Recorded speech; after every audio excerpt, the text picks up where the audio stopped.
everyone, Rachel here with all this week's news, updates, changes, and more in Cliniko This week.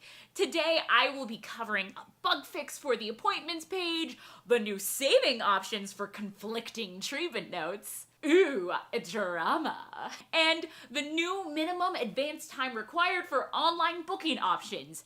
Let's do this!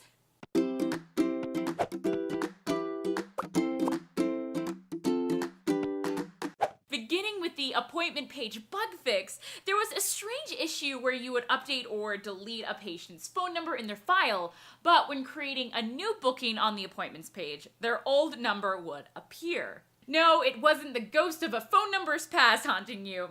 It was a bug that has since been squashed. Disclaimer, no physical bugs were actually harmed in the release of this fix. Next up, you may have seen an alert at the top of a treatment note letting you know this treatment note has been updated elsewhere and saving has been disabled until you reload this note.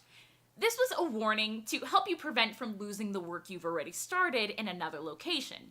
For example, you started editing a treatment note on a mobile phone, then switched to a desktop, or you were working on the treatment note in a different tab or browser.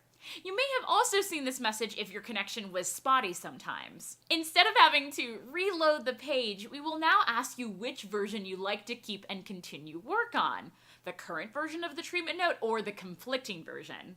Once selected, we will then display that version of the treatment note and you can proceed to save. The final new change that has been implemented is in regards to online booking. When patients are selecting a time slot via online booking, the times we show are based on your practitioner's availability and your minimum advance time required for booking setting.